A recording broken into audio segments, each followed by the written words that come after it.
Good evening, America. I would like to announce on this Monday evening that I shall be embarking on a continuation of my Reality Bites 2 script. Let's start at the scene in the bar. Troy is up on stage playing some songs with his band, and Michael is having some drinks with Vicky and Leilana.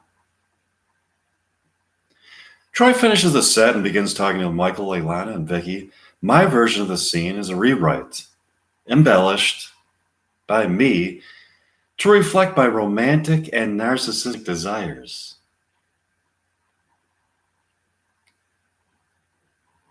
Excuse me, Leilana, what is Michael doing here?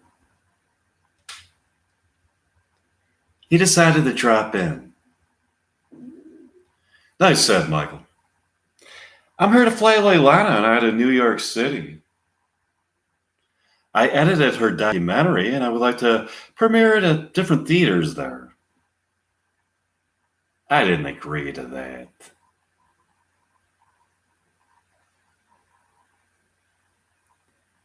I thought that after seeing what I did with your documentary, you would most certainly be interested in going with me to New York City to give people an opportunity to see what a wonderful filmmaker you are. I don't like what you've done with it at all. You edited out all the parts that are supposed to show the dramatic arc of my happiness, sadness, inner searchings, yearnings, life goals, romantic longings, and philosophical ruminations, and sensationalized it to make it marketable to Philistines. When the checks start coming in, you'll be more than happy with my product, I'm sure. My artistic integrity is the most valuable commodity there is. I know I'm going to be able to succeed with this eventually.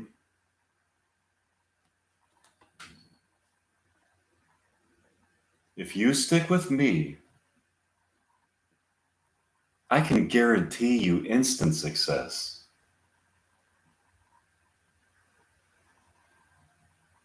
I'm looking for artistic success. If I can achieve that, the money will follow. What about me? Go with me, and you will travel the world with my rock band. So far, you have only toured the local coffee houses. All of a sudden, a former lover of Leilana shows up to speak to them. His name is Mike Meyer, and he has come to try to get their romance started again. Hi, Leilana. Mike? I don't believe my eyes. You don't think I forgot about you, do you?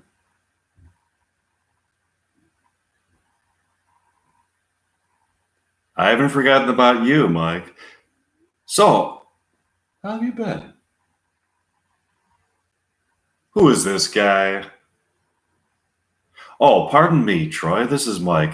We go way back. What do you do, Mike? I'm in a rock band and I run a theater company. This evening, we're going to be putting on a performance of William Shakespeare plays. Would you like to come? Sure, I would. I would like to tell you people something else that is very interesting. You people are archetypal characters in a script. The real life characters who portray you can be visited if you come with me. Really? Yes, it's a fact. In real life, my character is being played by a guy who also has the name Mike Meyer. The Leilana Pierce character is being played by Winona Ryder.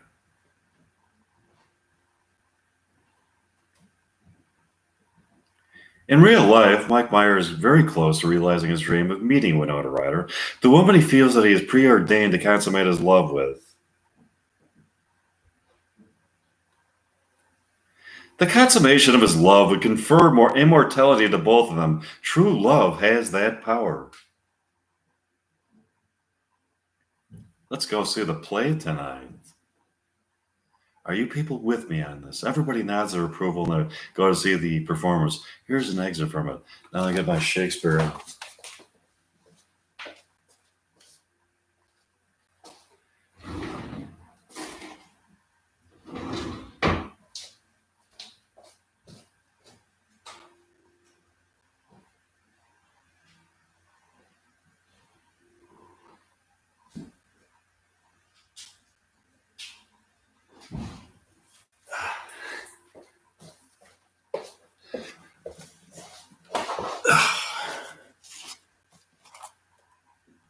Okay, so let's go to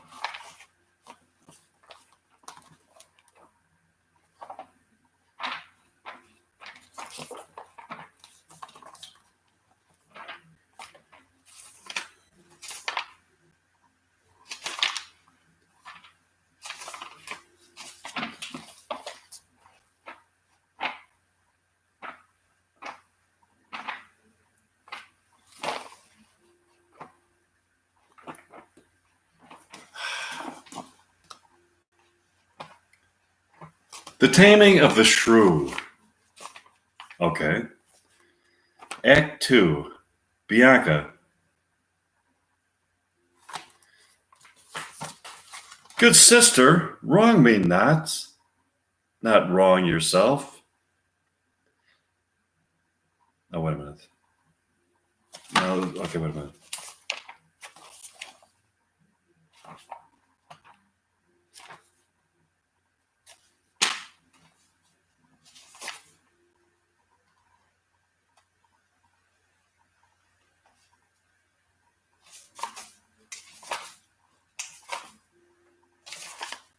The Taming of the Did I say the Taming of the Shrew?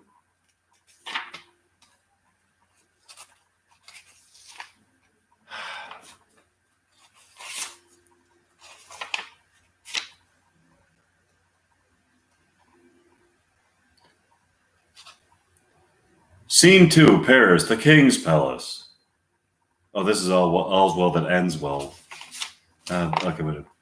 The Winter's Tale.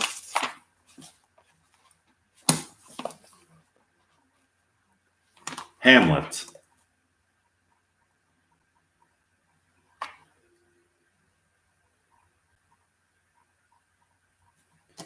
Scene 2, Elsnore, the Castle.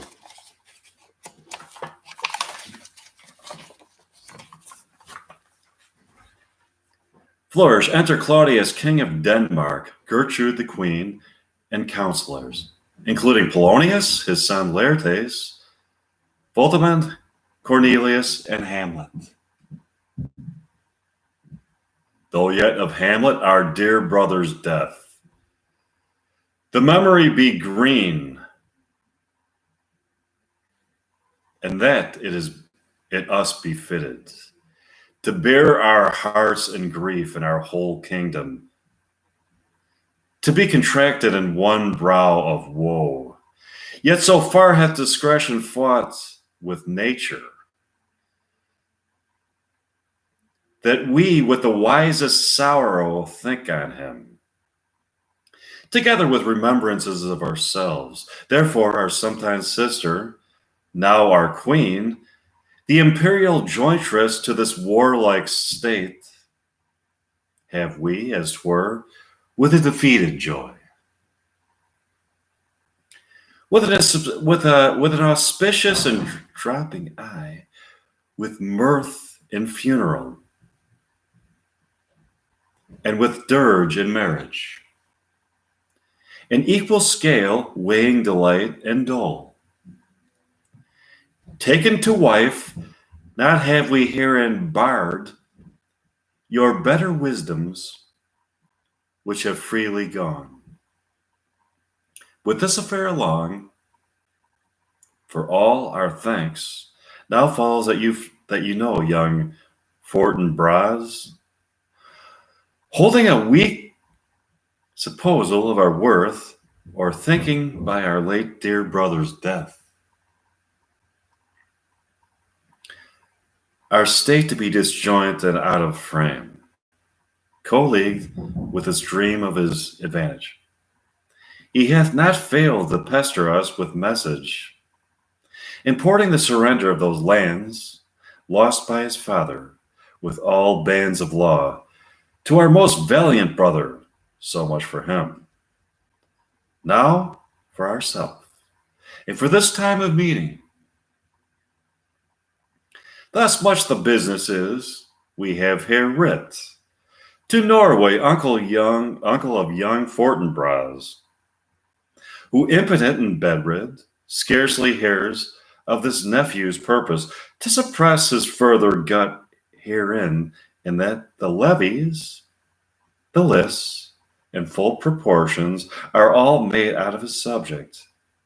And we here dispatch you, good Cornelius, and you, Volamand, for bearers of this greeting to old Norway.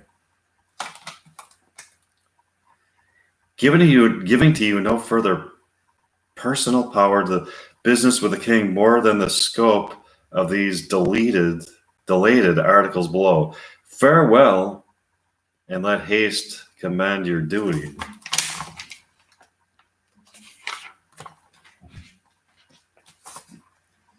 In that in all things we will show our duty.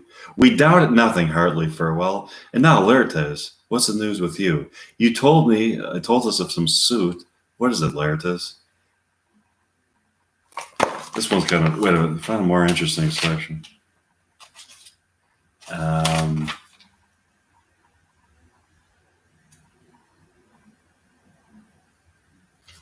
Scene 5. This is in Hamlet. Elsinore, the battlements of the castle. Enter Ghost and Hamlet. Whither wilt thou lead me? Speak, I'll go no further. Mark me, I will. My hour is almost come, when I to sulphurous and tormenting flames must render up myself. Alas, poor ghost, pity me not, but lend thy serious hearing to what I shall unfold. Speak, I am bound to hear. So art thou to revenge when thou shalt bear what? I am thy father's spirit.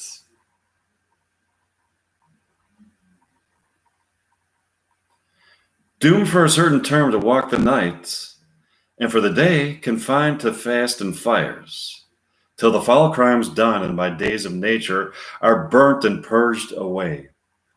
But that I am forbid to tell the secrets of my prison house. I could a tale unfold whose lightest word would harrow up thy soul, freeze thy young blood, make thy two eyes like stars start from their spheres. Thy knotted and combined locks to part, and each particular hair to stand at an end, like quills upon the fretful porpentine. But this eternal blazon must not be to heirs of flesh and blood. List, O list, if thou hast ever did thy revenge his foul and most unnatural murder. Murder most foul, as in the best it is. But this most foul, strange, and unnatural. Haste me to know it, that I with wings as swift as meditation or the thoughts of love may sweep to my revenge. I find thee apt, and duller shouldst thou be than the fat weed that roots itself in ease on Leith Wharf.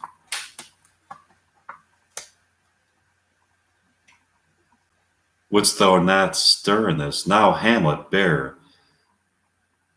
'Tis given on that, sleeping in my orchard, a serpent stung me. So the whole ear of Denmark is by a forged process of my death, rankly abroad. But no, the noble youth, the serpent that did sting my father's life, now wears his crown. Oh, my prophetic soul.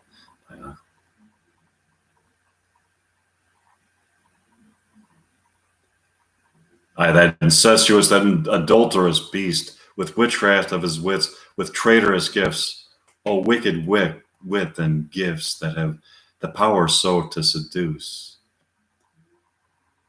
One to his shameful lust, the will of my most seeming virtuous queen, oh, Hamlet. What a falling off was there for me, whose dignity was.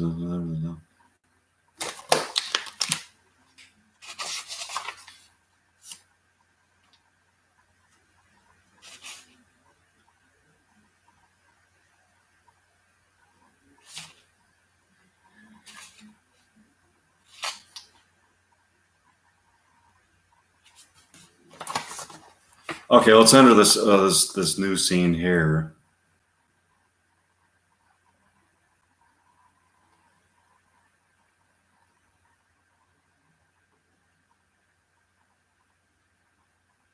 Propose the oath, never to speak of this that you have seen. Swear by my sword. Swear.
Then we'll shift our ground.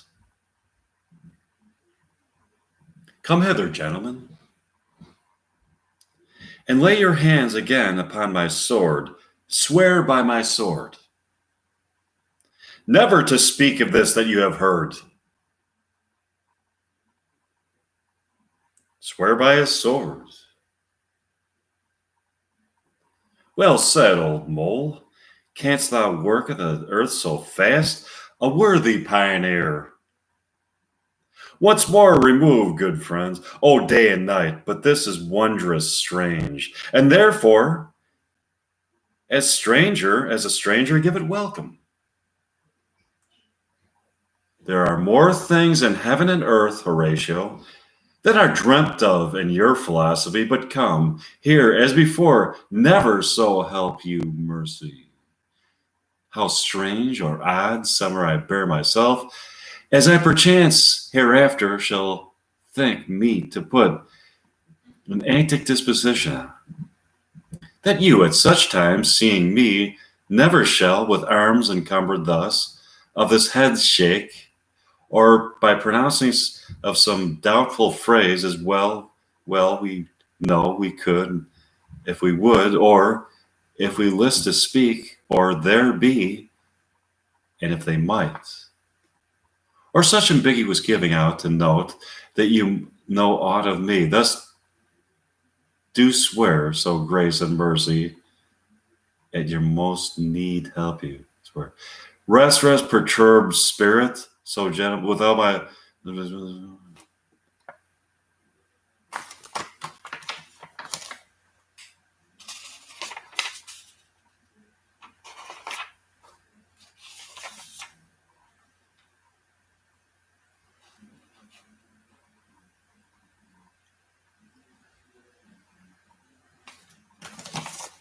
Good madam, stay a while, I will be faithful. Doubt though the stars are fire, doubt that the sun doth move, doubt truth to be a liar, but never doubt I love. Oh, dear Ophelia, I am ill at these numbers. I have not art to reckon my groans, but that I love thee best, oh, most best, believe it ado. Die nevermore, most dear lady, whilst this machine is to him.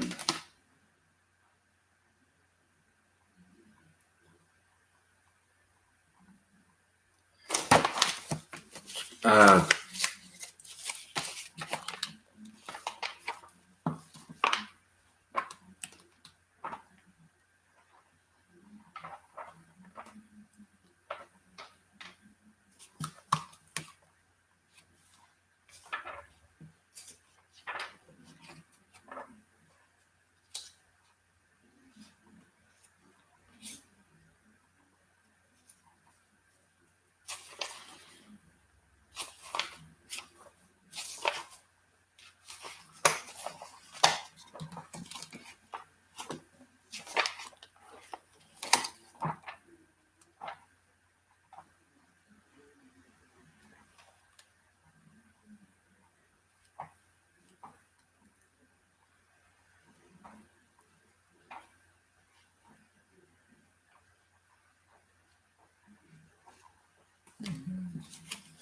okay, I'm just going to Romeo and Juliet. Or wait, how about Macbeth and then Romeo and Juliet? Okay.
Bless you, fair dame.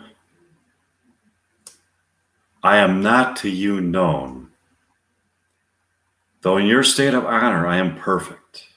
I doubt some danger does approach you nearly if you will take a homely man's advice.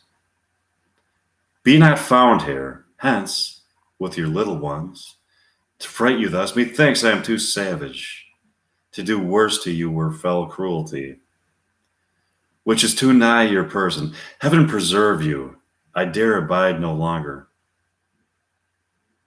Whither should I fly? I have done no harm, but I remember now I am in this earthly world, where to do harm is often laudable, to do good sometime accustomed dangerous folly. Why then, alas? Let's just go right to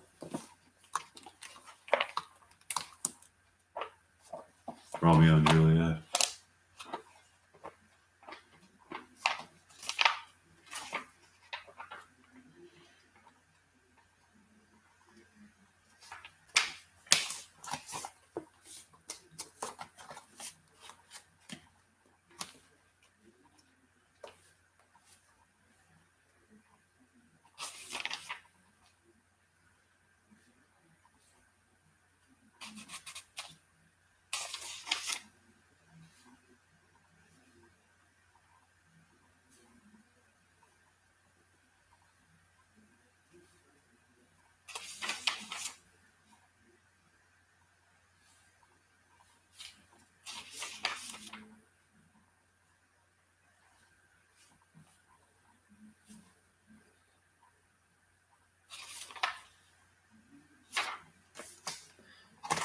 Enter Romeo. Capulet's orchard. Romeo, he just has scars that never felt the wound. Enter Juliet above at a window. But soft. What light through yonder window breaks? It is the east, and Juliet is the sun. Arise, fair sun, and kill the envious moon, who is already sick and pale with grief, that thou, her maid, art far more than fair than she? Be not her maid, since she is envious. Her vestal livery is but sick and green, and none but fools do wear it. Cast it off. It is my lady, oh, it is my love. Oh, that she knew she were. She speaks, yet she says nothing. What of that? Her eye discourses, I will answer it. I am too bold. 'Tis not to me she speaks. Two of the fairest stars in all the heaven, having some business, do entreat her eyes to twinkle in their spheres till they return. What if her eyes were there, they in her head? The brightness of her cheek would shame those stars, as daylight doth a lamp. Her eyes in heaven would through the airy region stream so bright.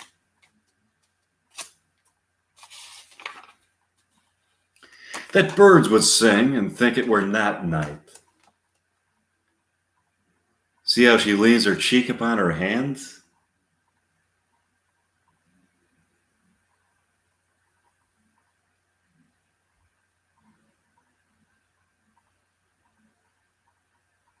Oh, that it were a glove upon that hand.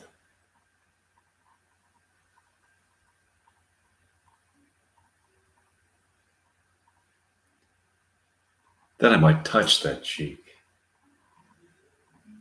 Ay me, she speaks. Oh, speak again, bright angel, for thou art as glorious to this night, being over my head, as is a winged messenger of heaven unto the white upturned wondering eyes of mortals that fall back to gaze at him, when he bestrides the lazy pacing clouds and sails upon the bosom of the air. O Romeo, Romeo, wherefore art thou Romeo? Deny thy father and refuse thy name.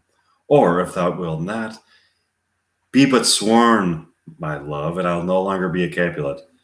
Shall I hear more, or shall I speak at this?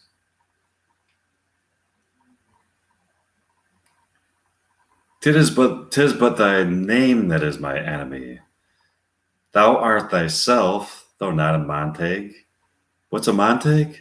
It is nor hand, nor foot, nor arm, nor face, nor any other part belonging to a man. Oh, be some other name. What's in a name? That which we call a rose by any other name would swell and smell sweet.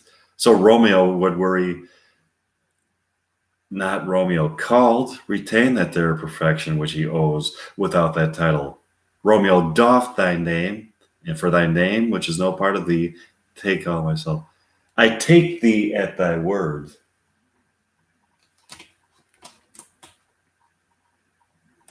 Call me but love, and I'll be new baptized. Henceforth I never will be Romeo. What man art thou?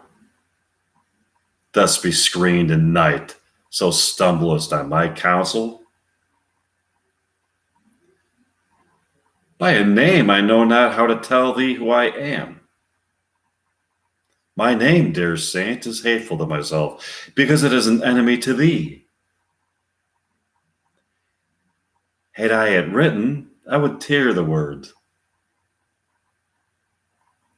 My ears have not yet drunk 100 words of thy tongue's uttering, yet I know the sound. Art thou not Romeo and a Montague?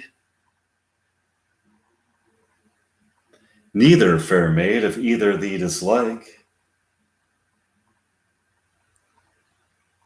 How canst thou hither and tell me, and wherefore? The orchard walls are high and hard to climb, and the place death, considering who thou art. If any of my kinsmen find thee here,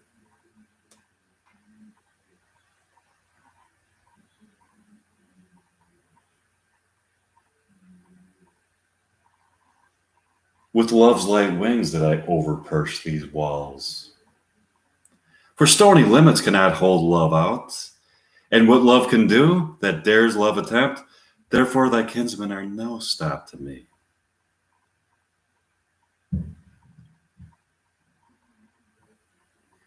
If they do see thee, they will murder thee.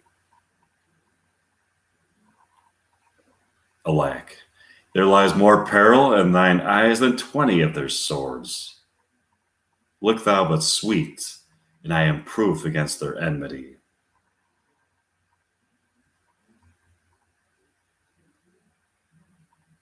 I would not for the world they saw thee here. I have night's cloak to hide me from their eyes, and but thou love me, let them find me here. My life were better ended by their hate than death prorogued, wanting of thy love.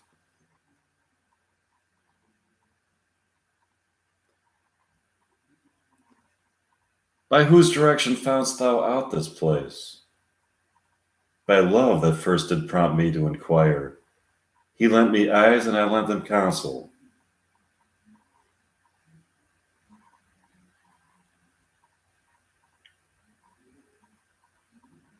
I am no pilot, yet wert thou as far as that vast shore watched with the farthest sea, I should adventure for such merchandise.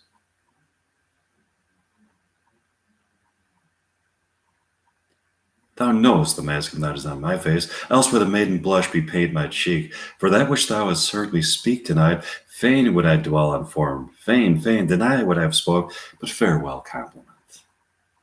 Dost thou love me? I know thou wilt say aye, and I will take thee at thy word. Yet, if thou swearest, thou mayest prove false as lovers' perjuries. They say Jove laughs so gentle, Romeo. If thou dost love me, pronounce it faithfully. Or if thou thinkest I am too quickly won, I'll frown and be perverse. And they say thee nay. So thou wilt woo, but else not for the world. In truth, fair Montague, I am too fond, and therefore thou mayst think my behavior light. But trust, I'll prove more true than those that have more cunning to be strange. I should have been more stern, I should confess. But that thou overheardst here, I was by my true love's passion, therefore pardon me, and not impute this yielding to light love, which the dark night hath so discovered.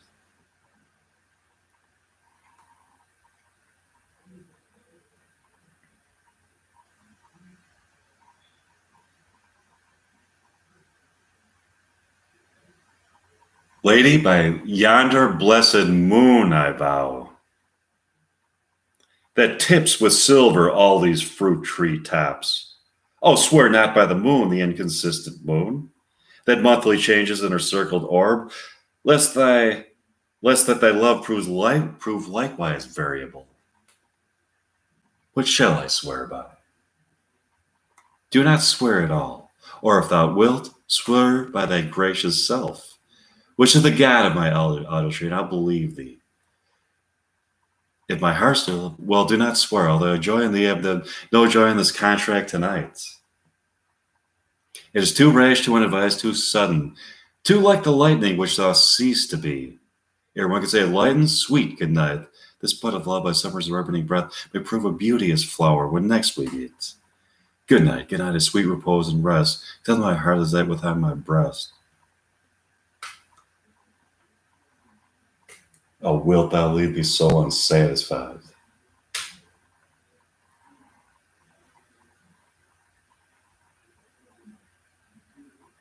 What satisfaction canst thou have tonight? The exchange of thy love's faithful vow for mine. I gave thee mine before thou did request it, and yet I would have to give it. Willst thou withdraw it? For what purpose, love? But to be frank, and to give it thee again. And yet I wish but for the thing I have, my bound as boundless as the sea. My love is deep, the more I give to thee. The more I have, for both are infinite. Nurse calls him. I hear some noise within. Dear love adieu, anon, good nurse, sweet Montague, be true. Stay but a little. Oh, blessed, blessed night, am I for being in night? All this is but a dream, too flattering, sweet to be substantial. Re-enter Juliet above.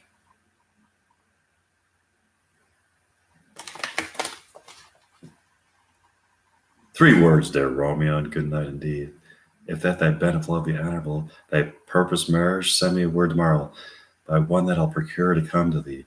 Where and what time wilt thou perform the rite? And all my fortunes